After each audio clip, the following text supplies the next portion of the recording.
So hello student. आज मैं आपके सामने लेके आया हूँ मैकेनिकल प्रॉपर्टीज ऑफ फ्लूइड्स का लेक्चर नंबर 6। तो ज़रा याद दिला दूँ अभी तक हमने क्या किया लेक्चर नंबर 5 तक। जैसे कि मैंने आपको इस चैप्टर के स्टार्टिंग में कहा था कि ये जो चैप्टर जो 3 पार्ट में डिवाइडेड है। पहला पार्ट हाइड्रोस्टैटिक्स मतलब फ्लूइड एट रेस्ट, वो हो गया। सेकेंड पार्ट सरफेस टेंशन मतलब सरफेस लिक्विड के जो सरफेस की जो प्रॉपर्टीज है वो पढ़ा। ये दो टॉपिक खत्म हो गए। आज हम थर्ड टॉपिक स्टार्ट करेंगे जो कि इस चैप्टर का लास्ट टॉपिक है और उस टॉपिक का नाम है fluids in motion. Fluids in motion, इसका एक और नाम है, इसको हम बोल सकते हैं हाइड्रोडायनामिक्स। डायनामिक का मतलब होता है something which is in motion and changing. कोई चीज मूव हो रही है और चेंज हो रही है उसको हम डायनामिक्स बोलते हैं। हाइड्रो का यू कैन से लिक्विड और फ्लूइड, ठीक है। तो आज के टॉपिक आज का जो लेक्चर है वो हम स्टार्ट कर रहे हैं हाइड्रोडायनामिक्स से। So let me come to some of the terms. इसमें कैसा है ना, हाइड्रोडायनामिक्स एक्चुअली जो है वो काफ़ी कॉम्प्लिकेटेड चैप्टर टॉपिक है। मतलब आपके लेवल के लिए तो बहुत ही बड़ा हो जाएगा। हाँ, जो लोग आगे कुछ करते हैं इंजीनियरिंग करेंगे या BSc MSc करेंगे तो वहाँ पे डिटेल में हो सकता है। तो आपके लेवल के लिए उसको थोड़ा सिंपल बनाया गया। अभी अगर मैं एग्जाम्पल की बात करूँ, एग्जाम्पल हाइड्रोडायनामिक्स के एग्जाम्पल फ्लूइड इन मोशन का आप एक जैसे बोल सकते हैं कि नल में से पानी निकल रहा है कि नहीं, गैस की पाइपलाइन, और आपके घर में अगर सिलेंडर है तो उसमें तो पाइप होता है, उसमें भी जो गैस फ्लो होता है that is fluid in motion. नदी में पानी फ्लो हो रहा है, कनाल में पानी फ्लो हो रहा है, ये सब एग्जाम्पल्स है फ्लूइड इन मोशन। और जैसे कि मैंने कहा कि एक्चुअली ये सब इसको अगर हम लोग एक्चुअली स्टडी कर लेंगे रियल फ्लूइड्स को, काफ़ी कॉम्प्लिकेटेड है। तो आपके लिए क्या कर दिया है एजुकेशन डिपार्टमेंट ने कि बोला कि आपके लेवल पे थोड़ा उसको ईजी रखते हैं। तो कैसे ईजी रखते हैं, उन्होंने बोला कि हम लोग रियल फ्लूइड्स की बात नहीं करेंगे, हम सिर्फ आइडियल फ्लूइड की बात करेंगे। Ideal fluid. अब ये आइडियल फ्लूइड वर्ड मैंने आपको इस चैप्टर के स्टार्टिंग में ही बताया हुआ है। जब हमने चैप्टर चालू किया था तो मैंने आपको आइडियल फ्लूइड के बारे में कुछ प्रॉपर्टीज बताई थी। याद न हो तो चलो रिवाइज कर देते हैं। पहली प्रॉपर्टी है कि एक आइडियल फ्लूइड का फ्लो जो होना चाहिए स्टेडी होना चाहिए। मतलब कि एकदम वेलोसिटी, मतलब एक पर्टिकुलर इंस्टेंट पे अगर आप वेलोसिटी देखेंगे एनी टाइम किसी भी समय आप एक पर्टिकुलर पॉइंट पे अगर फ्लूइड की वेलोसिटी देखेंगे तो कांस्टेंट होनी चाहिए। इनकॉम्प्रेसिबल होना चाहिए, मतलब उसकी डेंसिटी चेंज नहीं होनी चाहिए। नॉन विस्कस होना चाहिए, मतलब उसमें फ्रिक्शन नहीं होना चाहिए, है कि नहीं। और जैसे कि मैंने कहा स्टेडी फ्लो होना चाहिए, स्टेडी फ्लो या स्मूथ फ्लो होना चाहिए। तो ये कुछ प्रॉपर्टीज़ है जो हम ऑलरेडी पहले कर चुके हैं, ये मैंने आपको सिर्फ रिवाइज किया हुआ है, ठीक है। तो हमारा ये असम्पशन है इस टॉपिक में कि हम सिर्फ आइडियल फ्लूइड्स के बारे में ही पढ़ेंगे। अब अगर मैं एक्चुअल इसके लॉस के बारे में अगर जानना चाहूँ, मैं स्टडी करना चाहूँ, तो पहले हमको कुछ टर्म्स देखने पड़ेंगे। There are some terms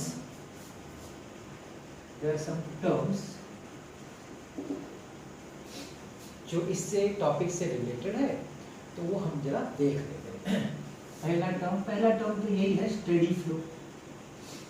steady flow मैंने आपको अभी भी बताया। स्टेडी फ्लो का वापस मतलब समझ लीजिए, जब फ्लूइड मूव कर रहा है तो एक पर्टिकुलर जगह पे अगर आप किसी समय भी देखेंगे, एक पर्टिकुलर पॉइंट आपने फिक्स कर दिया भाई, उस जगह पे आप कभी भी देखेंगे ना तो आप देखेंगे कि वो हमेशा उसकी वेलोसिटी उस जगह पे सेम ही है, चेंज ही नहीं हो रही एक पर्टिकुलर प्लेस पे, पॉइंट पे। दूसरा टर्म है फ्लो लाइन। अब ये टर्म समझाने के लिए मैंने आपके सामने डायग्राम बना दिया है। अब ये डायग्राम क्या है भाई, देखिए डायग्राम ऐसा है कि आपकी फ्लूइड मूव कर रही है जिसकी इसकी area of cross section change हो रहा है। देखिए यहाँ कुछ बड़ा क्रॉस सेक्शन दिख रहा है, आगे जाके छोटा हो गया, तो इसका वेरी क्रॉस सेक्शन है, प्लस इसका जो डायरेक्शन है वो भी चेंज हो रहा है।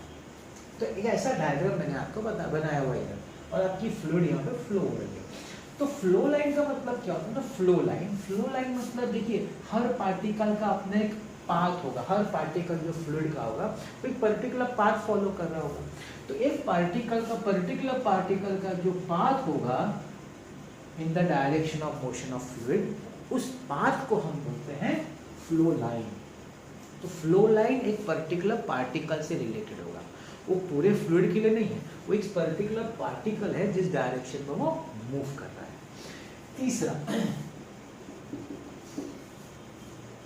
तीसरा है फ्लो ट्यूब। अच्छा, फ्लो ट्यूब से पहले we can talk about streamline. What is this streamline? अभी आप देखेंगे कि ये एरिया चेंज हो रहा है, डायरेक्शन चेंज हो रहा है, तो मैं आपको एक फ्लो लाइन से दिखाता हूँ। सपोज एक ऐसा फ्लो लाइन है कि नहीं? तो हर एक का अपना अपना पार्टिकल का फ्लो लाइन होगा। अगर आप जानना चाहते हैं कि एक ऐसा पर्टिकुलर पॉइंट पे, एक ऐसा पर्टिकुलर इंस्टेंट पे पूरे फ्लूइड का डायरेक्शन क्या है, तो क्या करने का, एक कर्व्ड पाथ पे आप किसी पॉइंट पे टेंजेंट ड्रॉ करते हैं। टेंजेंट, जो टेंजेंट का डायरेक्शन होगा ना, वही फ्लूइड का डायरेक्शन होगा। मतलब फ्लूइड की जो वेलोसिटी का डायरेक्शन है वही होगा जो टेंजेंट का डायरेक्शन। सो स्ट्रीमलाइन क्या है? It is a tangent drawn to the curve. Curve पे जो टेंजेंट हम बनाते हैं any point, which will give the direction of velocity of the fluid. Fluid का जो वेलोसिटी का डायरेक्शन है वो पता चलता है। इस लाइन को हम बोलते हैं स्ट्रीम लाइन। और मजेदार बात क्या मालूम है? अगर आपका स्टेडी फ्लो होगा ना, स्टेडी फ्लो, तो आपका फ्लो लाइन और स्ट्रीम लाइन सेम हो जाएगा। अभी यहाँ पे कैसा है, फ्लो लाइन कर्व्ड है, स्ट्रीम लाइन स्ट्रेट है। लेकिन अगर स्टेडी फ्लो होगा तो फ्लो लाइन भी सीधा हो जाएगा, उसी के ऊपर आपका स्ट्रीम लाइन हो जाएगा, तो दोनों एक ही हो जाएगा। फिर उसमें कर्वेचर आएगा ही नहीं इस फ्लो लाइन में। It will become one and the same, identical हो जाएगा। कब? जब स्टेडी फ्लो हो जाएगा, उस समय फ्लो लाइन और स्ट्रीम लाइन सेम हो जाता है। ठीक है। नेक्स्ट में है फ्लो ट्यूब। अब फ्लो ट्यूब क्या है? देखिए आपके सामने मैंने यहाँ लिखा है फ्लो ट्यूब। ये जितने भी फ्लो लाइंस है ना, फ्लो लाइंस कितने फ्लो लाइंस होंगे भाई? इनफाइनाइट फ्लो लाइंस होंगे ना, इनफाइनाइट पार्टिकल के इनफाइनाइट फ्लो लाइंस होंगे। अगर आप ऐसे थोड़े थोड़े फ्लो लाइंस का एक बंडल बना लो, इमेजिनरी बंडल, एक बंडल समझो बंडल में बांध दिया है और वो सब फ्लो लाइन उसी की बंडल के अंदर है, तो उस पूरे बंडल को हम बोलते हैं फ्लो ट्यूब। वो पूरे फ्लो लाइंस का जो बंडल बनता है ना, उस बंडल को बोला जाता है फ्लो ट्यूब। और इसकी प्रॉपर्टी क्या होती है कि जो फ्लो लाइंस है वो उसमें से बाहर नहीं निकल सकते, वो किसी और के साथ इंटरसेक्ट नहीं कर सकते, उसके स्ट्रीम लाइन दूसरे में जाके इंटरसेक्ट नहीं कर सकते, सब अपने अपने बंडल में ही फ्लो होंगे। तो जिस बंडल, और ये इमेजिनरी है तो हम अज्यूम करते हैं, तो जिस इमेजिनरी बंडल में हम अज्यूम कर रहे हैं हमारे फ्लो लाइंस फ्लो हो रहे हैं, उस इमेजिनरी बंडल को कहा जाता है फ्लो ट्यूब। नेक्स्ट है स्ट्रीम लाइन फ्लो, ये और उसको बोला जाता है laminar flow. Now what is streamline और लैमिनार? लैमिनार वर्ड मैंने आपको पहले बताया हुआ है, अगर आपको याद हो, रोटेशनल मोशन में जब हम थ्योरम ऑफ परपेंडिकुलर एक्सिस किए थे, वहां पे मैंने बताया लैमिनार मतलब चपटा सरफेस, पतला सा, जैसे पत्ता होता है ना, पत्ता पेड़ का पत्ता, उसको हम बोलते हैं लैमिनार। ठीक है ना? तो लैमिनार फ्लो स्ट्रीमलाइन फॉर्म का मतलब क्या है कि जब फ्लूइड आपकी फ्लो हो रही है ना, तो पतले पतले लेयर में फ्लो होती है, मतलब एक लेयर, उसके नीचे दूसरा लेयर, और उसके नीचे तीसरा लेयर। और कैसा वो होता है, उसका थिकनेस एकदम पतला, एकदम पतला शीट, एकदम जिसका शीट एकदम ही पतला शीट है ना, वैसा पतला शीट के फॉर्म में लिक्विड एक के नीचे एक फ्लो हो रही है, स्मूथली फ्लो हो रही है। ऐसे फ्लो को हम बोलते हैं स्ट्रीमलाइन या laminar flow. Layer by layer, एक के नीचे एक स्मूथली जब फ्लो होती है, उसको हम स्ट्रीमलाइन या लैमिनार फ्लो बोलते हैं। और एक और टर्म है जिसको हम बोलते हैं टर्ब्यूलेंट फ्लो। अब आप इंग्लिश अगर समझते तो आपको समझ में आएगा। टर्ब्यूलेंट का मतलब इसका उल्टा, मतलब जिसका कोई ऑर्डर ही नहीं है, कैसा फ्लो होना है फ्लो होगा, कोई भी स्पीड से फ्लो रहा, हाई स्पीड से, कोई पैटर्न नहीं, कोई ऑर्डर नहीं है ना, सब एक दूसरे मिक्स हो रहे हैं। हम लोग बोलते हैं कि ये मिक्स नहीं होते स्ट्रीमलाइन, लेकिन टर्ब्यूलेंट में सब मिक्स हो जाते हैं। तो ऐसे फ्लो को हम बोलते हैं टर्ब्यूलेंट फ्लो। तो स्टार्टिंग में कुछ 6 टर्म्स हैं जो मुझे आपको बताना, थोड़े और भी 2-4 इंपॉर्टेंट टर्म्स है जो मैं बताऊंगा, लेकिन स्टार्टिंग के लिए ये 6 टर्म्स है आपके सामने जो आपको समझना है। अब यहाँ पे क्वेश्चन बन जाता है, पता है क्या कि क्या हम लोग मतलब एग्जाम पॉइंट ऑफ व्यू से या टेक्स्ट बुक के पॉइंट ऑफ व्यू से क्या हम इनके दोनों के बीच में कुछ डिस्टिंग्विशिंग पॉइंट्स डिस्कस कर सकते हैं क्या? किसके बीच में? स्ट्रीमलाइन फ्लो और टर्बुलेंट, ये हमारा नेक्स्ट टॉपिक है. So let's discuss, distinguish between, difference between streamline flow and laminar.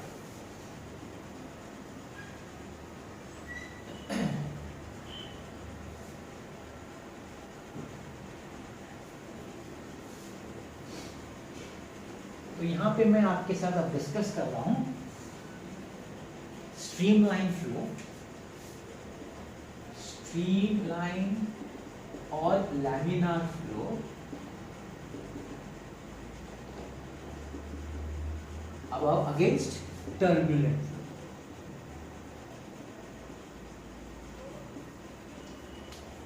इसके बीच में हम फर्क देख रहे हैं, ठीक है. पहला फर्क, स्ट्रीमलाइन फ्लो, उसका जो फ्लो होता है ना, उसकी एक पर्टिकुलर वेलोसिटी होती है जिसको हम बोलते हैं क्रिटिकल वेलोसिटी. सपोज वो vc है और ये फ्लो का स्पीड हमेशा क्रिटिकल वेलोसिटी से कम होता है. क्रिटिकल का सिंपल मतलब है एक बेंचमार्क, एक ये पर्टिकुलर, ये एक बेंचमार्क दे दिया इस लेवल पे, उस लेवल से अगर नीचे है वेलोसिटी, उससे कम है, तो उसको हम स्ट्रीमलाइन फ्लो बोलेंगे. हाँ, टर्बुलेंट उल्टा, मतलब टर्बुलेंट फ्लो में velocity of the fluid becomes more than the critical, critical ज्यादा हो जाता है. तो ये पहला डिस्टिंग्विशिंग. दूसरा स्टेडी फ्लो है. स्टेडी का मतलब क्या हो गया? स्टेडी का मतलब कि इसकी वेलोसिटी कांस्टेंट रहेगी एट अ पॉइंट, एक पर्टिकुलर पॉइंट. जैसे मैं स्टार्टिंग में बोला था, पर्टिकुलर पॉइंट अगर आप देख रहे हैं पानी को फ्लो या फ्लूइड को फ्लो होते हुए, उस पॉइंट पे हर बार वेलोसिटी वही रहेगी. आप 5 मिनट बाद देखिए, 10 मिनट बाद देखिए, 1 घंटे बाद देखिए, उस जगह पे वेलोसिटी सेम ही रहेगी. ये यहाँ पे तो आप जान सकते हैं यहाँ तो सेम रहेगी नहीं. इसमें तो हाई रेट होता है, हाई रेट रोटेशनल होता है, रोटेशनल हो सकता है, मतलब इनफैक्ट एडीज फॉर्म होते हैं. Eddies, you know what is eddies? भंवरा बोलते हैं ना, भंवरा आपने देखा तो पानी में अगर भंवरा बन जाता है, तो हवा भी भंवरा बनता है कि नहीं? उसको अलग नाम देते हैं. पानी में बनता है, उसको हम एडीज बोलते हैं.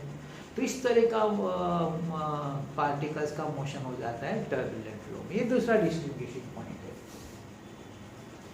तीसरा डिस्टिंग्विशिंग पॉइंट ये है कि यहाँ पे जैसे मैंने कहा लैमिनार फ्लो, और यहाँ पे हम बोल सकते हैं कि अनस्टेडी बोल सकते हैं, या फिर और ज्यादा बोलना है तो without any pattern, without any order, बिना किसी ऑर्डर के फ्लो. और ये एकदम लैमिनार, एक लेयर के नीचे दूसरा लेयर के नीचे, बड़ा smooth flow. So that is laminar flow.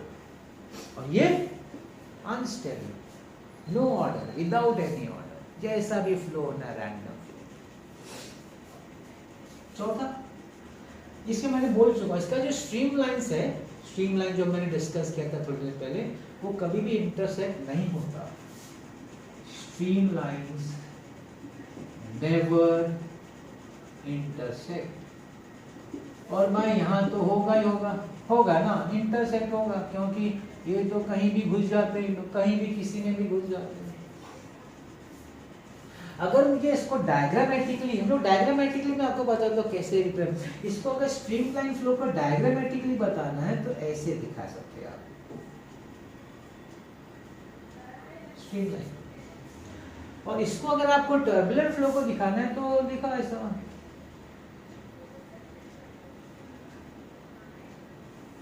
कैसा भी fluid flow, no direction, no speed constant, nothing, एकदम बोलते हैं जंगली type, anyhow it is fluid. आप उसको कैसे भी बना सकते हैं डायग्राम. ये आपका डायग्रामेटिकली होगा. अगर एग्जांपल की आपका मुझसे बात करें कि सर कुछ एग्जांपल है क्या, है ना?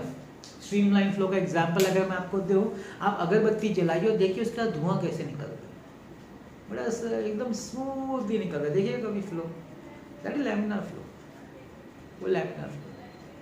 आपके कभी कभी जो नदी जो बहती है एकदम शांति से बहती है ना, जो शांत होकर बहती है वो लैमिनार फ्लो, स्ट्रीमलाइन। टर्बुलेंट तो आपके घर में आप देख सकते हैं, मिक्सर, वॉशिंग मशीन, घर घर घर घर घर घूम रहा है, फ्लूइड डालो, कुछ भी डालो, घर घर घूम, that is what turbulent flow. So these are examples of laminar flow and turbulent flow. Question बनता है क्योंकि हम टॉपिक अगर पढ़ रहे हैं तो डेफिनेटली क्वेश्चन बनता है। क्वेश्चन के अलावा हमको पता भी होना चाहिए क्या डिस्टिंग्विशिंग पॉइंट है। अब मेरी जवाबदारी बनती है आपको बताने की कि I introduce you to a term. एक टर्म को मैंने इंट्रोड्यूस किया आपके सामने, क्रिटिकल वेलोसिटी। तो हम हमारी जवाबदारी बनती है आपको बताना कि सर ये क्रिटिकल वेलोसिटी है क्या, क्योंकि एक नया टर्म है। चलिए देखते हैं what is critical velocity. So critical velocity वो वेलोसिटी है जो एक लैमिनार फ्लो को एक टर्बुलेंट फ्लो से डिफरेंशिएट करती है। वो प्रॉपर्टी है। जैसे होता है ना, हम लोग को मार्क्स मिलता है रिजल्ट में, तो हम क्या बोलते हैं, परसेंटेज डिसाइड करता है कि ये स्टूडेंट पढ़ाई में अच्छा है कि कमजोर है ना, डिफरेंशिएट करता है। वैसे ही एक लिक्विड स्ट्रीमलाइन लैमिनार फ्लो है कि टर्बुलेंट फ्लो है, वो कौन डिसाइड करता है, वो क्रिटिकल वेलोसिटी डिसाइड करती है। ये इंपॉर्टेंस है क्रिटिकल वेलोसिटी का। तो मैं अब आपके सामने उसी के बारे में बात करूंगा, क्रिटिकल वेलोसिटी, वीसी। इसके ऊपर जिस साइंटिस्ट ने काम किया है उसका नाम है ऑसबॉर्न रेनॉल्ड्स, और उसने इसका फॉर्मूला डिराइव किया। डेरिवेशन आपको नहीं, सिर्फ फॉर्मूला है। Vc is equal to Rn eta upon rho d।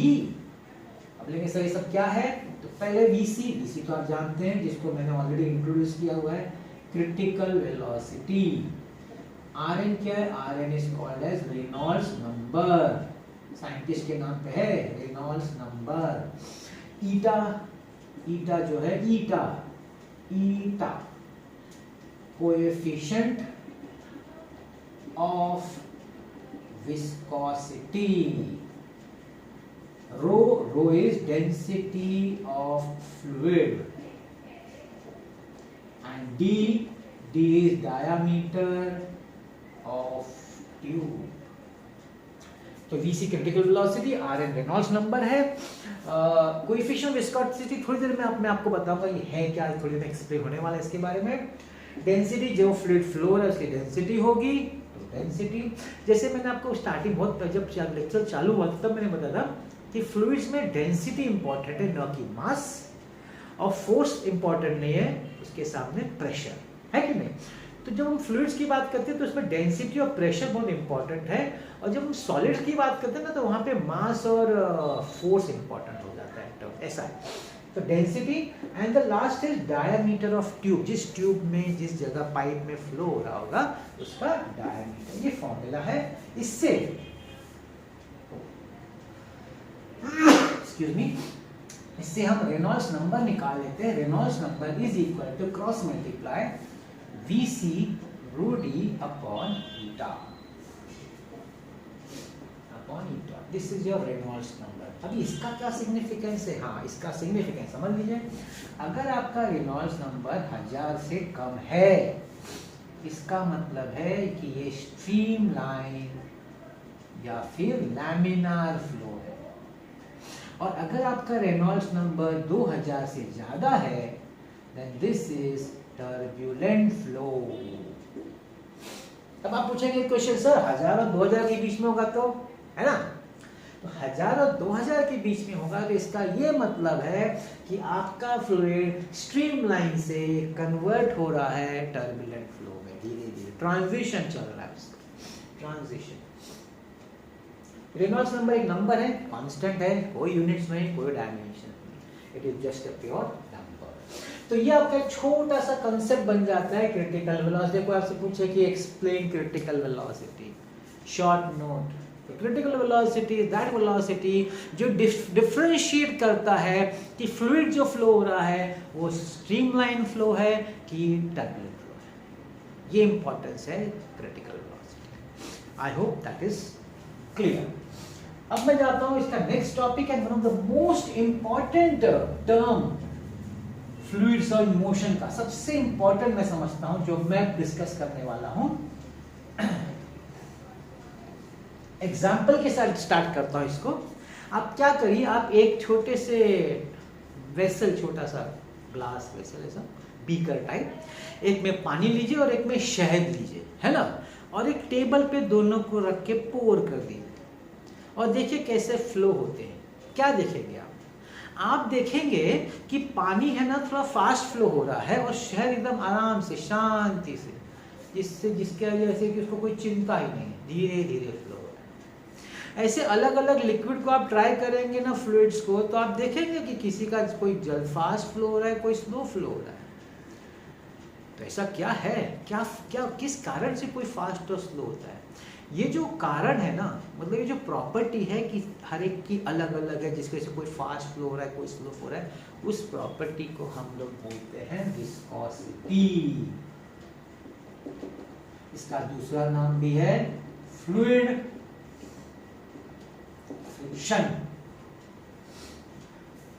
अब आपने फ्रिक्शन वर्ड सुना है, अच्छी तरह सुना है, सॉलिड्स में आपने सुना है, शायद स्कूल में भी सुना होगा, 11 में भी सुना है, और जब जब फिजिक्स पढ़ेंगे, न्यूटन के बारे में पढ़ेंगे, लॉस, तो फ्रिक्शन तो आता ही है। अब फ्रिक्शन क्या है याद करिए, जब भी कोई दो सॉलिड सरफेसेस कांटेक्ट में हो और अगर उनके बीच में रिलेटिव मोशन, रिलेटिव का मतलब है एक मूव कर रहा हो और दूसरा मूव ना कर रहा हो, या फिर एक फास्ट मूव कर रहा हो, एक स्लो मूव कर रहा हो, व्हाटएवर, रिलेटिव मोशन, दोनों साथ में सेम डायरेक्शन सेम वेलोसिटी होगा तो उसको रिलेटिव नहीं बोलते, दोनों का अलग अलग होना चाहिए।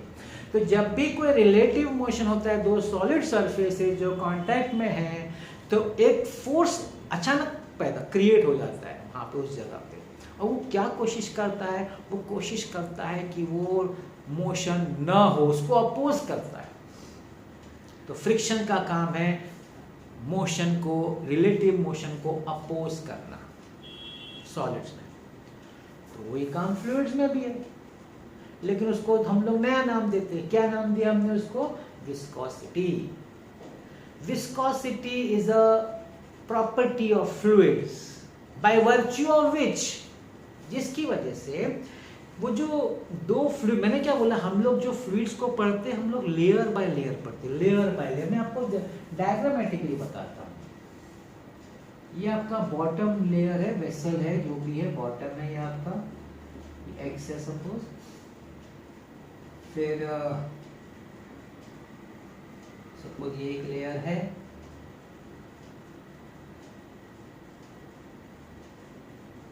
ये आपका दूसरा लेयर है। मैं आपको सिर्फ लेयर जैसा बता रहा हूँ, ये सपोज एक लेयर बाय लेयर है, ये लेयर ए है, लेयर बी है, ये पूरा पतला सा शीट जैसा लेयर एक के ऊपर एक। इधर से सपोज डिस्टेंस x, इसको मैं इधर वाला x ले लेता हूँ, ये हो जाएगा x माइनस dx, और ये हो जाएगा x plus dx, distance from the stationary, है ना। इसकी वेलोसिटी फ्लूइड की इस जगह पे सपोज v है, इस जगह पे v प्लस dv है, और इस जगह पे v माइनस dv। ये मैंने लेयर बताया। जनरली लोग कैसे दिखाते हैं ना, डायग्रामेटिकली हम लोग अगर दिखाएं तो हम लोग ऐसे एक, ये तो थोड़ा कम होगा, फिर ये ऐसा जाता होगा, ये जाता होगा, ये एक्चुअली ऐसा दिखा, लाइन डायग्राम। ये मैंने आपको पतला सा लेयर्स बताया।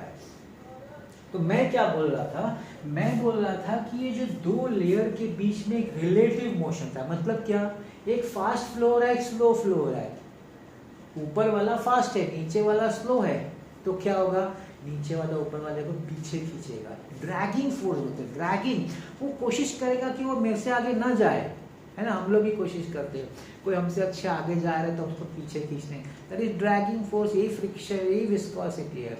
जो लेयर स्लो है वो फास्ट वाले को अपनी तरफ पीछे खींचता है। तो ये जो पीछे खींचने वाला काम है ना, इसी प्रॉपर्टी को हम बोलते हैं viscosity. This is called as viscosity. It's a dragging force. Dragging मतलब पीछे खींचना, किस, कब, जब दो लेयर्स के बीच में रिलेटिव मोशन हो तब। और फ्लूइड जब फ्लो होता है तो रिलेटिव मोशन होता ही है। तो इसका मतलब है कोई फ्लूइड में ज़्यादा विस्कोसिटी है जैसे हनी में, कोई फ्लूइड में कम विस्कोसिटी जैसे पानी में।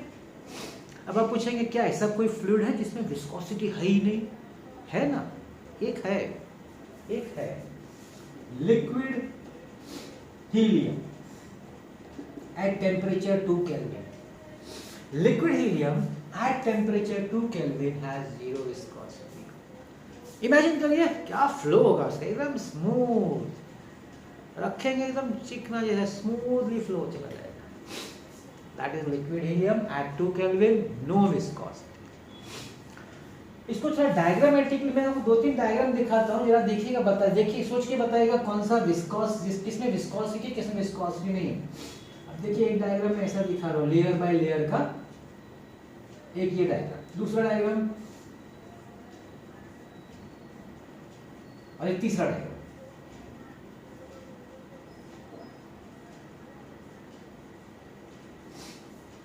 यहाँ पे हम 3 डायग्राम बनाए. ये डेफिनेटली नॉन विस्कस है, ये इसमें विस्कोसिटी हो नहीं सकती. कैसे पता चला? सबका एक लेयर का साथ में स्पीड है, सबका किसका अलग अलग स्पीड ही नहीं है, सब एक ही स्पीड से जा रहे हैं, तो नॉन विस्कस है. ये अलग अलग है, दोनों विस्कस है, मगर फर्क क्या है सर, ये ऐसा क्यों है ऐसा क्यों है? ये कब होगा पता है? कोई चीज किसी टेबल पे फ्लूइड फ्लो हो रही सरफेस पे तो ऐसा होगा, सबसे ऊपर वाला एकदम फास्ट होगा, उसके नीचे वाला उससे कम होगा, उसके नीचे वाला का स्पीड और कम होगा, और जाते जाते जब नीचे बॉटम पहुंचेंगे तो जीरो हो जाता है. और ये किसका है? ये आप रिवर, ये एग्जांपल, ये जो डायग्राम है ना मस्त रिवर का आप इमेजिन करिए. जब नदी बह रही होती है ना तो उसका जो बीच में है ना, बीच में अगर आप जाएंगे तो आप देखिए नदी का स्पीड बहुत फास्ट है, और आप किनारे पे रहेंगे ना शोर पे, वहाँ पे स्लो होता है, क्योंकि किनारे पे जो सरफेस होता है ना नदी शोर का, वो फ्लूइड को ड्रैग करता है, पीछे की तरफ खींचता है, तो शोर नदी किनारे की स्पीड कम होती है, और जैसे जैसे आप सेंटर पे जाएंगे ना नदी के, उधर स्पीड बहुत आगे फास्ट हो जाती है. तो नदी का आपको फ्लो दिखाना तो ऐसा दिखाएंगे, और किसी टेबल पे आपको दिखाना है ना सरफेस पे फ्लूइड, तो ये ऐसा होगा. ये डायग्राम, ये है विस्कोसिटी. इसको अगर मुझे समझना है माइक्रोस्कोपिक लेवल पे कि सर क्या कारण माइक्रोस्कोप पे होता है, माइक्रोस्कोपिक लेवल पे हो क्या रहा है, अगर वो समझना है तो सुनिए. ऐसा है कि लिक्विड्स, अगर मैं लिक्विड्स की बात करूं, लिक्विड्स में एक फोर्स होता है, आपने सुना होगा, जो मैंने बताया आपको सरफेस टेंशन के समय, कोहेसिव फोर्स. और गैसेस जो होता है ना, गैसेस उसमें जो होता है उसमें कोलिजन्स होता है. ये दोनों की अलग अलग प्रॉपर्टी है, और यही वो प्रॉपर्टी जो रिस्पॉन्सिबल है विस्कोसिटी के लिए. ये जो विस्कोसिटी हो रही है ना, फ्लूइड फ्रिक्शन, यही प्रॉपर्टी रिस्पॉन्सिबल है. लिक्विड में कौन रिस्पॉन्सिबल है? Cohesive force. What is cohesive force? Same material का जब कोई एलिमेंट होता है तो उसके मॉलिक्यूल्स के बीच में जो स्ट्रॉन्ग फोर्स ऑफ अट्रैक्शन होता है ना, उसको हम बोलते हैं कोहेसिव फोर्स. और गैसेस में क्या होता है? नॉन स्टॉप कोलिजन चलता रहता है, रैंडम, क्योंकि गैसेस के मॉलिक्यूल तो रैंडम मूव करते हैं, तो जब रैंडम मूव करते हैं तो उनकी कोलाइड होते रहते हैं, कोलिजन. तो ये कोलिजन में रिस्पॉन्सिबल है फ्रिक्शन, विस्कोसिटी. कोलिजन की वजह से क्या होता है? मॉलिक्यूल्स की स्पीड स्लो हो जाती है, जितना कोलिजन होगा उतना ऑब्स्ट्रक्शन होगा, स्पीड स्लो हो जाएगी, और तो विस्कोसिटी हो जाती है. और लिक्विड्स में मॉलिक्यूल्स एक दूसरे को खींच रहे हैं, आगे जाने दे रहे हैं, वहाँ विस्कोसिटी हो रही है ना. तो ये कारण है लिक्विड्स और गैसेस में विस्कोसिटी का. और कैसा होता है? जो फास्ट वाला लेयर है ना, उसके मॉलिक्यूल्स थोड़ा नीचे ट्रांसफर होते हैं, वो क्योंकि खींचे जाते हैं, वो आते जब इधर, तो वो जब मूव करते हैं तो उनकी स्पीड ज़्यादा है, अब वो टकराते हैं स्लो वाले से, तो खुद की स्पीड कम कर देते हैं, तो जो एनर्जी लाए थे ना, वो एनर्जी वो लोग लूज कर देते हैं, एटमॉस्फेयर में लॉस हो जाती है, वापस नहीं आ पाती. मतलब ये स्पीड, ये लेयर की स्पीड कम ही रहेगी, ज़्यादा हो ही नहीं सकती है, क्योंकि एनर्जी बाहर लॉस हो गई है. एक्चुअली हीट के फॉर्म में थोड़ा सा गर्मी पैदा होती है, जो हीट के फॉर्म में निकल जाती है. वैसे ये वाला नीचे जाता है, तो एक ट्रांसफर भी हो रहा है, एनर्जी ट्रांसफर हो रही है, मोमेंटम ट्रांसफर भी होता है, और ट्रांसफर ऑफ मोमेंटम में heat is lost to the environment in the form of, energy lost into the environment in the form of heat energy. तो ये हो रहा है आपके माइक्रोस्कोपिक लेवल, समझ रहे हैं? So this is what is viscosity का मतलब है. लेयर पे लेयर के बीच में ड्रैगिंग फोर्स होता है. अब ये जो ड्रैगिंग फोर्स है ना, ड्रैगिंग फोर्स, अब आप सोच के बताइए किस में ज्यादा होगा? एक स्ट्रीमलाइन फ्लो में ज्यादा होगा जो लेयर बाय लेयर मूव हो रही है, या फिर एक टर्बुलेंट फ्लो में ज्यादा होगा जो कैसे भी मूव हो रहा है? किस में ड्रैगिंग फोर्स ज्यादा होगा? ज्यादा किस में होगा? टर्बुलेंट फ्लो में होगा. जो स्ट्रीमलाइन जा रही है ना, एकदम स्मूथली जो जा रही है, उसमें विस्कोसिटी कम होती है. उसका ड्रैगिंग फोर्स कम होता है, क्योंकि उधर ड्रैगिंग फोर्स है ना, वो जो रिलेटिव वेलोसिटी है उसको प्रोपोर्शनल होता है। लेकिन टर्बुलेंट फ्लो में क्या होता है, ड्रैगिंग फोर्स उसके रिलेटिव वेलोसिटी को इसे उसके पावर, रिलेटिव वेलोसिटी के पावर को प्रोपोर्शनल होता है। पावर समझ रहे ना, मतलब सपोज रिलेटिव डीवी है तो raise to N power. Turbulent flow का जो ड्रैगिंग फोर्स है बहुत हाई तक जाता है, इसलिए टर्बुलेंट फ्लो में विस्कोसिटी बहुत होती है, स्ट्रीम या लैमिनार फ्लो में विस्कोसिटी कम होती है। अब इस डायग्राम से एक और कंसेप्ट बनता है जिसको हम बोलते हैं velocity gradient. Velocity gradient, what is velocity gradient? हम देख रहे हैं कि जैसे जैसे हम ऊपर जा रहे हैं वेलोसिटी बढ़ती जा रही है। So rate of change of velocity with displacement from the stationary surface. Stationary surface से जो वेलोसिटी चेंज हो रही है with respect to the distance from the stationary surface, इस रेशियो को हम बोलते हैं वेलोसिटी ग्रेडियंट। ठीक है ना, ratio change in velocity with the change in distance from the stationary surface। अब वेलोसिटी ग्रेडियंट है तो बताइए मुझे इसका यूनिट क्या होगा? वेलोसिटी का यूनिट होता है मीटर पर सेकेंड और इसका होता है मीटर, तो कट जाएगा तो इसे पर सेकेंड में जाएगा, है कि ये आपका है वेलोसिटी ग्रेडियंट। तो ये कुछ समझना था, एक बहुत ही इंपॉर्टेंट टर्म के बारे में मैंने आपके साथ डिस्कस किया है, विस्कोसिटी। सबसे काफी इंपॉर्टेंट इस चैप्टर में, इस टॉपिक की जो पार्ट चल रहा है ना मोशन इन फ्लूइड्स का, इसमें बड़ा इंपॉर्टेंट टर्म है। आई होप आपको समझ में आया विस्कोसिटी एक क्या है, फ्लूइड फ्रिक्शन है। क्यों होता है? क्योंकि दो लेयर के बीच में रिलेटिव मोशन होता है, तो खींचता है पीछे, ड्रैग करता है।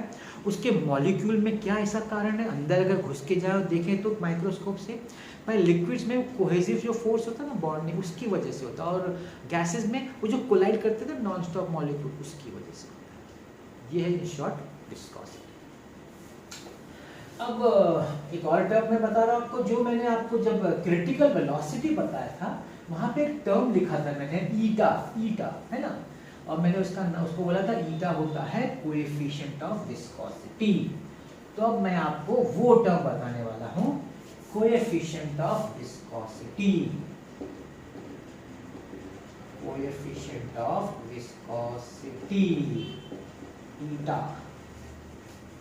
तो देखिए क्या है, ड्रैगिंग फोर्स, ड्रैगिंग फोर्स दो लेयर के बीच में रिलेटिव मोशन। भाई किस पर डिपेंड करता है? तो भाई ये डिपेंड करता है एरिया ऑफ द, वो जो लैमिनार होता है, लैमिना वो एरिया पूरा पूरा प्लेन एरिया जो शीट जैसा होता है ना, उसका पूरा जो एरिया होता है उस पर डिपेंड करता है। मतलब जितना बड़ा लेयर का एरिया होगा उतना ज्यादा ड्रैगिंग फोर्स होगा। और एक और dv by dx, अभी मैंने बताया थोड़ी देर पहले, वेलोसिटी ग्रेडियंट। तो जो ड्रैगिंग फोर्स होता है, जो खींच रहा है, वो दो फैक्टर्स पर डिपेंड करता है, तो जो मेरा लैमिनार एरिया है वो कितना है और वेलोसिटी ग्रेडियंट कितना, दोनों को डायरेक्टली प्रोपोर्शनल। तो कंबाइन कर दीजिए, सिंपल, प्रोपोर्शनल हटा दीजिए, इक्वल लिख दीजिए। जब इक्वल लिखिए तो कांस्टेंट लिखना पड़ता है कि नहीं? यहाँ पे कांस्टेंट कौन है? ईटा। यहाँ पे जो कांस्टेंट है वो ईटा है, जिसको हम क्या बोलते हैं? Coefficient of viscosity. This is what is coefficient of viscosity. अगर उसको हम एक साइड पे रखें, क्रॉस मल्टीप्लाई, इसको नीचे ले आएंगे, F upon A into dV by dx is the formula for coefficient of viscosity। अभी कोई मुझसे यूनिट की बात करना चाहे कि सर यूनिट क्या हो सकता है इसका? ओके, देखिए फोर्स अपॉन एरिया यूनिट होता है प्रेशर ना, प्रेशर का पास्कल। इसका भी थोड़ी देर पहले मैंने बताया 1 अपॉन सेकेंड होगा, ऊपर आ जाएगा तो सेकेंड, तो पास्कल सेकेंड हो जाएगा। इसको एक और तरीके से रिप्रेजेंट किया जाता है, न्यूटन सेकेंड पर मीटर स्क्वायर। सिंपल, फोर्स को न्यूटन ले लिया, ये मीटर स्क्वायर है और इसका सेकेंड ऊपर आ जाता है, तो ये बन गया ऐसा भी। तो ये भी चलता है और ये भी चलता है ऐसा ही सिस्टम में। अगर हम सीजीएस में बात करें तो एक साइंटिस्ट के नाम पे रखा गया भाई, पॉइस। सीजीएस में कोएफिशिएंट ऑफ विस्कोसिटी का यूनिट है पॉइस। ठीक है, ओके। इसमें एक चीज और बतानी मुझे कोएफिशिएंट ऑफ विस्कोसिटी में, कि what is the effect of temperature? अगर टेम्परेचर बदलता है तो फ्लूइड्स में विस्कोसिटी क्या होगी, बढ़ेगी कि घटेगी, ये क्वेश्चन है। जैसे आपने हीट बढ़ा दी, मतलब हीट की टेम्परेचर की मतलब हीट बढ़ा है, तो जो कोएफिशिएंट ऑफ विस्कोसिटी है which is related to your dragging force, जो ड्रैगिंग फोर्स से रिलेटेड है, तो लिक्विड्स और गैसेस में क्या होगा, वो बढ़ जाएगा कि घट जाएगा? तो ऐसा है कि दोनों में अलग अलग होता है। अब मैं लिक्विड की बात करता हूँ। अब लिक्विड में देखिए विस्कोसिटी किस वजह से होती है? It is because of cohesive force. आप जब उसको हीट दे रहे, गर्म कर रहे, तो जो कोहेसिव फोर्स, जो बॉन्डिंग फोर्स है, ढीला हो रहा है, बॉन्ड टूट रहा है, दूर जाएगा, हम लोग दूर जाएंगे मॉलिक्यूल। जब मॉलिक्यूल दूर जाएंगे तो क्या होगा? विस्कोसिटी कम हो जाएगी। इसका मतलब फ्लूइड, लिक्विड में क्या होता है, टेम्परेचर बढ़ा, विस्कोसिटी घटी। टेम्परेचर अगर बढ़ेगा विस्कोसिटी कम हो जाएगी, मतलब स्मूथ ज़्यादा हो जाएगा, विस्कोसिटी घट जाएगी, ड्रैगिंग फोर्स घट जाएगा लिक्विड्स में। गैसेस की बात करें, गैसेस में जब आप हीट देंगे तो उनका जो, अब गैसेस में किस वजह से विस्कोसिटी जानते हैं ना, वो जो कोलाइड होता है रैंडम मोशन से। अब जब आपने गैसेस को हीट दिया तो क्या होगा, मोशन तो और रैंडम मोशन होगा, और कोलिजन होगा, बढ़ जाएगा कोलिजन। जब कोलिजन बढ़ जाएगा तो क्या होगा, विस्कोसिटी बढ़ जाएगी। तो दोनों में अलग है, याद रखिएगा। लिक्विड्स में टेम्परेचर बढ़ने से विस्कोसिटी घटती है, गैसेस में टेम्परेचर बढ़ने से विस्कोसिटी बढ़ती है। ये इफेक्ट ऑफ टेम्परेचर, छोटा सा 2 मार्क का क्वेश्चन हो सकता है, एक्सप्लेन व्हाट हैपेंस व्हेन, है कि नहीं? सो ये हो गया आपका कोएफिशिएंट ऑफ विस्कोसिटी। तो ये सब डिफरेंट टर्म, जितने भी टर्म्स थे ना, मैंने आपको समझा दिए हैं, जो हमको लगते हैं या जो इम्पोर्टेंट टर्म्स हैं रिलेटेड टू हाइड्रोडायनामिक्स। अब आते हम पहले लॉ पे, जो हमारे फ्लूइड मोशन को कंट्रोल करता है, और उस लॉ का नाम है स्टोक्स लॉ। स्टोक्स लॉ, अभी आप समझ ही गए होंगे स्टोक्स लॉ मतलब, स्टोक कोई तो साइंटिस्ट होगा, हाँ जी, Stoke was a scientist, sir Gabriel Stokes. Sir Gabriel Stokes ने ये लॉ दिया, उनके नाम पे हो गया लॉ, स्टोक्स लॉ। क्या बोलता है वो इम्पोर्टेंट है। वो बोलता है कि एक है ना स्फेरिकल बॉडी ले लो, स्फेरिकल समझते हैं ना, बॉल जैसा बॉडी, वो आपका बॉल बेयरिंग या बॉल जैसा बॉडी, स्फेरिकल बॉडी लेने को बोलते हैं। और क्या बोलते हैं, इसको एक फ्लूइड, विस्कस फ्लूइड होगा जिसमें विस्कोसिटी है, उसमें उसको छोड़ दो, गिरने दो। जब इसको छोड़ेंगे, गिरने देंगे ना, तो क्या होगा, ये जो फ्लूइड्स है, ये जो मीडियम है, इसके आजू बाजू मीडियम है,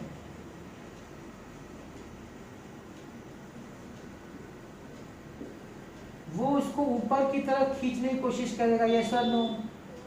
फ्रिक्शन का क्या काम है? फ्रिक्शन का काम है अपोज करना, याद रखो, फ्रिक्शन का एक ही काम है, अपोज। अपोज करो, जिस डायरेक्शन में मूव कर रहा है ना बॉडी, उसको पीछे खींचो। अब ये बॉडी बॉल नीचे जा रहा है, तो विस्कोसिटी क्या करेगा, ऊपर खींचेगा उसको कोशिश करेगा उसको नीचे न जाने दे। ये जाना चाहता है नीचे, इसका वेलोसिटी v है ना, और इसका रेडियस सपोज r है स्फेरिकल बॉडी का, और ये फ्लूइड का डेंसिटी रो है।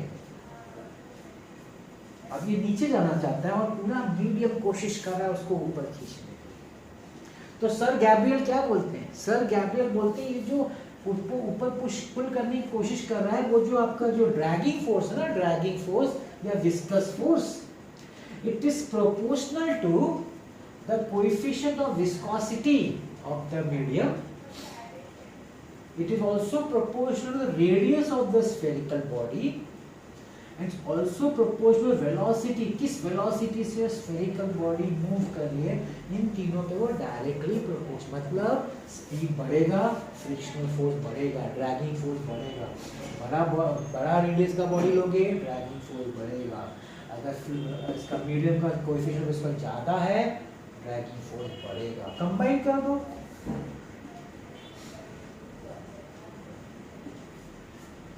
हटा दो, इक्वालिटी कांस्टेंट आता है, सर गैब्रियल ने उसका वैल्यू निकाला एक्सपेरिमेंटली, एक्सपेरिमेंट उसका वैल्यू है 6 पाई, और ये फॉर्मूला है सर गैब्रियल का, जिसको हम बोलते हैं स्टोक्स लॉ। स्टोक्स लॉ क्या है? जब भी कोई स्फेरिकल बॉडी किसी विस्कस मीडियम में फ्लो हो रही है, मूव कर रही है, तो उस पर जो उस मीडियम की वजह से जो ड्रैगिंग फोर्स एक्ट करेगा वो 3 फैक्टर पे डिपेंड करता है डायरेक्टली। वो पहला कोएफिशिएंट ऑफ विस्कोसिटी, दूसरा radius of the spherical body, तीसरा velocity with which the body is. Simple, very simple, ये 3 चीज है, हमने कंबाइन करो 6 का कांस्टेंट है, ये बन जाता है आपका formula for Stokes law. Fine. अब इस गैब्रियल का जो स्टोक्स लॉ है ना, उसे एक बहुत ही इंटरेस्टिंग हम एक फॉर्मूला बना सकते, डिराइव कर सकते हैं, जो कि आप सुनेंगे तो आपको बड़ा अच्छा लगेगा, मतलब इंटरेस्टिंग चीज है, जिसका नाम है टर्मिनल वेलोसिटी। तो अब मैं आपको टर्मिनल वेलोसिटी बताने वाला हूं।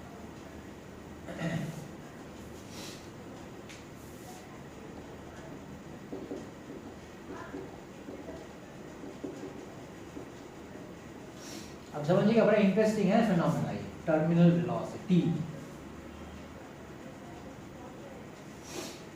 अब देखिए वही करना है, क्या करना है, एक स्फेरिकल बॉडी लेना है जो सर गैब्रियल ने लिया था,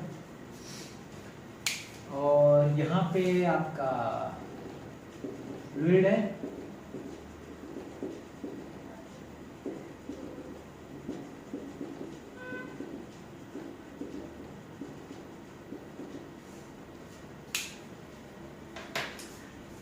अब इसका जो है, ये जो बॉडी है, इसका रेडियस r है, इसका मास m है, इसका डेंसिटी ρ है। ये 3 चीजें इस बॉडी के बारे में।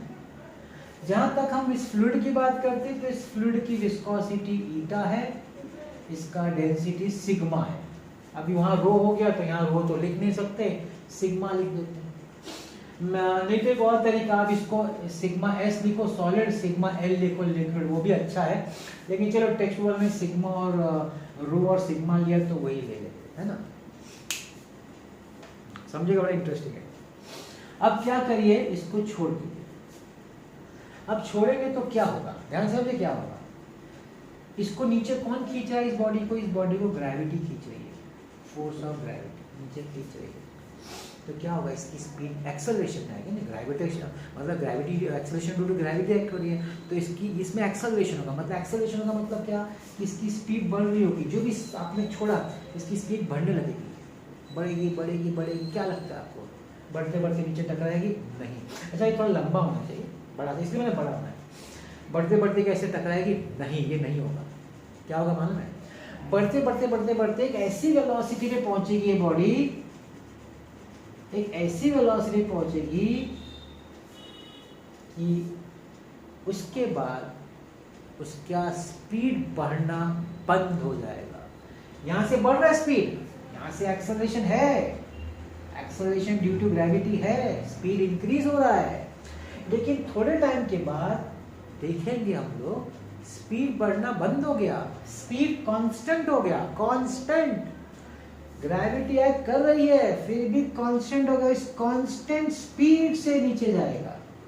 तो जिस ये कांस्टेंट स्पीड से नीचे जा रहा है ना, उसको हम बोलते हैं टर्मिनल। लोग कभी कभी लोग कंफ्यूज होकर क्या बोलते हैं, उनको लगता है कि यहीं से वो चालू हो रहा है। नहीं, वो टर्मिनोलॉजी यहाँ से नहीं चालू होता है। स्टार्टिंग में तो वेलोसिटी बढ़ रही है भाई, वो तो थोड़ी देर के बाद जब उसकी वेलोसिटी कांस्टेंट हो जाती है, वो वेलोसिटी को हम बोलते हैं टर्मिनल वेलोसिटी। फॉर्मूला डिराइव कर दे, वो भी बड़ा मजेदार है तरीका, देखिए। अब पहले हम बात करेंगे कि इस पे कौन कौन से फोर्सेस एक्ट हो रहे हैं ना, ये बॉडी पे। तो जैसे कि मैंने कहा कि ग्रेविटेशनल फोर्स नीचे की तरफ एक्ट हो रहा है। गैब्रियल स्टोक्स ने क्या बोला कि भाई इस पे विस्कस फोर्स मीडियम का ऊपर की तरफ खींचेगा ना, क्योंकि बॉडी नीचे है तो ऊपर की तरफ, एफ वी ऊपर की तरफ होगा। दिस इज विस्कस फोर्स, और ये ग्रेविटी, इसमें एक और फोर्स एक्ट करता है, आपने स्कूल में पढ़ा है, नाम सुना होगा, अब थ्रस्ट बोलते हैं, इसका दूसरा नाम है बॉयंट फोर्स, है कि नहीं, सुना है ना, FU,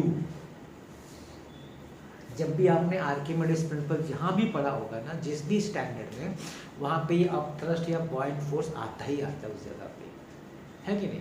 आर्किमिडीज ने क्या बोला, कोई बॉडी अंदर अगर पानी लिक्विड में इमर्स होती है तो उतना ही पानी का वॉल्यूम डिस्प्लेस के जितना वो खुद का है, और उतना ही वेट भी, वो भी वेट भी लिक्विड उतना ही डिस्प्लेस करती है वो जितना वो बॉडी का है, वो है कि नहीं।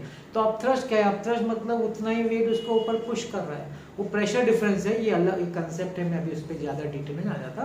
तो इसकी वजह से उसको ऊपर पुश किया जाता है, वो बॉडी को ऊपर पुश किया जाता है। इसका मतलब है इस पे एक और फोर्स जो एक्ट हो रहा है वो भी ऊपर की तरफ एक्ट हो रहा है, अपथ्रस्ट Fu। नीचे एक फोर्स और ऊपर दो फोर्स। और क्या स्टार्टिंग में वेलोसिटी बढ़ रही है, इसका क्या मतलब, इसका ये मतलब कि स्टार्टिंग में आपकी ग्रेविटेशनल फोर्स ताकतवर है और ये दोनों कमजोर है, इसलिए उसका ज्यादा पावर है, इसलिए वेलोसिटी बढ़ा रही है, ठीक है। अच्छा, एक और चीज Fg, ये जो फोर्स है ये कांस्टेंट है, ये नहीं चेंज होगा, ये जो भी होगा वो सेम रहेगा। अपथ्रस्ट वो भी नहीं चेंज होगा, that will also remain constant. Change कौन होगा, Fv चेंज होगा, क्योंकि Fv का क्या फॉर्मूला है, गैब्रियल सर ने क्या दिया आपको, 6 पाई ईटा Rv। चलो ये ईटा R कौन है, लेकिन वेलोसिटी तो चेंज हो रही है ना, बॉडी जब नीचे जाए तो वेलोसिटी बढ़ रही है एक्सेलरेशन की वजह से, वेलोसिटी बढ़ेगी तो फ्रिक्शनल फोर्स भी बढ़ेगा, ऊपर जो खींच रहा है उसको, ये चेंज हो रहा है। ये दोनों सेम है, इनका ये चेंज नहीं होगा एक बार बॉडी अंदर मूव करेगी, लेकिन ये चेंज हो रहा है इसके स्टार्टिंग में ये ज़्यादा पावरफुल है, लेकिन ये नीचे खींच रहा है ना, ये तो नहीं बढ़ रहा है बेचारा, लेकिन ये बढ़ रहा है। क्या होगा इस जगह पे, क्या होगा जब भी बॉडी इस जगह पहुंचती तो क्या होता है, देखो Fg नहीं बढ़ रहा है, Fu नहीं बढ़ रहा है, ये बढ़ रहा है। इस जगह पे क्या होगा, Fg जो है, Fg becomes equal to Fv plus Fu। इस जगह पे फोर्स बैलेंस हो जाएगा, जितना डाउनवर्ड फोर्स है उतना, यहाँ पे बैलेंस नहीं हुआ था, यहाँ पे Fg ज्यादा था, Fg दोनों से मिला के ज्यादा था, लेकिन Fv ने अपना वैल्यू बढ़ाया बढ़ाया बढ़ाया बढ़ाया, और एक ऐसा टाइम आया कि इतना बढ़ गया कि जितना डाउनवर्ड फोर्स था उतना ही दोनों पर था, मतलब एक्सटर्नल फोर्स बैलेंस हो गए। न्यूटन फर्स्ट लॉ याद करो, every particle continues in a state of rest or uniform motion unless acted by an external unbalanced force। तो अगर unbalanced force है ही नहीं तो इस बॉडी में फिर एक्सेलरेशन हो नहीं सकता, इसकी जो वेलोसिटी होगी कांस्टेंट हो जाएगी, इट बिकम कांस्टेंट, जिसको हम बोलते हैं टर्मिनल वेलोसिटी। एक क्वेश्चन होगा, सर अब इसका क्या, ये क्या बढ़ने वाला, नहीं, ये समझना, ये बड़ा इंपॉर्टेंट चीज है। एक बार बॉडी में टर्मिनल वेलोसिटी आ गई ना, उसके बाद Fv का बढ़ना बंद हो जाएगा, उसके बाद Fv भी कांस्टेंट हो जाएगा, क्योंकि वेलोसिटी नहीं चेंज हो रही है। क्योंकि अब तक वो क्यों बढ़ रहा था, क्योंकि वेलोसिटी चेंज हो रही थी ना भाई। अब वेलोसिटी कांस्टेंट हो गई तो Fv भी कांस्टेंट, सिंपल है कि नहीं। तो ये स्टेज पे हम पहुंच। अब मैं आपको वेलोसिटी का फॉर्मूला डिराइव करके दे रहा हूँ इसी की इक्वेशन से। ये आपका mg होता है मास इनटू ग्रेविटी। अब थ्रस्ट भी मास ही होता है, लेकिन वो वेट के हिसाब से होता है। मैं लिखूंगा to more precise, weight of liquid plus Fv तो पता है आपको, सर ये F मैं इसको U लिख देता हूँ, कंफ्यूजन ना हो। तो ये U है और ये V तो 6 पाई ईटा Rv। इसको यहाँ ले आते हैं, मास हम लोग लिक्विड में मास कंसीडर नहीं करते, डेंसिटी ज़्यादा इंपॉर्टेंट। तो मास का फॉर्मूला पता होगा, डेंसिटी इनटू वॉल्यूम। तो ये मेरा सॉलिड है, सॉलिड का डेंसिटी हमने रो लिया हुआ है, रो वॉल्यूम स्फीयर का 4/3 पाई आर क्यूब। इसको यहाँ ले और वेट को माइनस लिक्विड का डेंसिटी हमने सिग्मा लिया हुआ है, sigma 4/3 pi R cube is equal to 6 pi eta Rv। इसमें से कॉमन क्या निकलता है, 4/3 pi R cube sigma minus rho minus sigma 6 pi eta Rv। मुझे v चाहिए, तीनों चार टर्म को नीचे ले आओ, 4/3 pi R cube upon 6 pi eta r rho minus sigma is equal to v। इसी का चाहिए ना, कुछ कटता है 2 3 जा 2 2 जा, पाई कटा, एक आर कट के तो दिया, क्या बचा 2/9। अच्छा इसमें जी भी था, हाँ सॉरी मैंने जी नहीं लिखा, वेरी सॉरी, जी भी होना चाहिए ना, जी का मैंने सिर्फ मास लिखा, जी लिखना है भूल गया, वेरी सॉरी अबाउट इट, जी भी आएगा, ठीक है।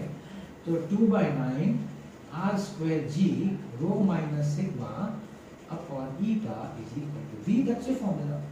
ये आपका फॉर्मूला है टर्मिनल वेलोसिटी।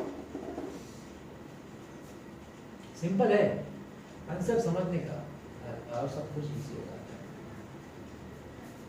तो आज का जो लेक्चर का है टॉपिक यहीं तक था, टॉपिक खत्म नहीं हुआ है, एक इम्पॉर्टेंट एक और है बर्नौलीज इक्वेशन, एकदम काफ़ी अच्छा इंटरेस्टिंग टॉपिक वो भी है। लेकिन आज का लेक्चर मैं यहाँ पे रोकना चाहूँगा, काफ़ी इंटरेस्टिंग चीज़ें मैंने आपको सिखाई है, दो लॉज, एक लॉ सिखा स्टोक्स लॉ, और उसी के बेसिस का एप्लीकेशन है टर्मिनल वेलोसिटी मैंने आपको समझाया। आई होप आपको ये लेक्चर अच्छा लगा, समझ में आया। मेरा हमेशा एम रहता है कि मैं लेक्चर को सिंपल बनाने की कोशिश करूँ जिससे आप समझ सकें। कंसेप्चुअली आपको मैं स्ट्रॉन्ग बनाना चाहता हूँ, आपका कंसेप्ट स्ट्रॉन्ग होना चाहिए। कंसेप्ट अगर स्ट्रॉन्ग होता है फिर एग्ज़ाम में किसी भी तरह से क्वेश्चन पूछा जाए आपको प्रॉब्लम नहीं आएगा, है कि नहीं। इस पे जो सम्स है ना वो डायरेक्ट है, इसलिए मैं सम इस बार तो नहीं करा था, क्योंकि डायरेक्ट फार्मूला अप्लाई करो आंसर आता है इस टॉपिक पे। क्योंकि ये फार्मूला, ये देखिए टर्मिनोलॉजी का फार्मूला, इस पे सम से एक दो, तो आपको ये फार्मूला सिर्फ याद रखना है, सब्स्टिट्यूट करना है, आपको आंसर आ जाएगा, ठीक है। I hope you like this lecture, understood the lecture. So if you think अच्छा था lecture, so don't forget to like, share and subscribe, and thank you so much for watching this video.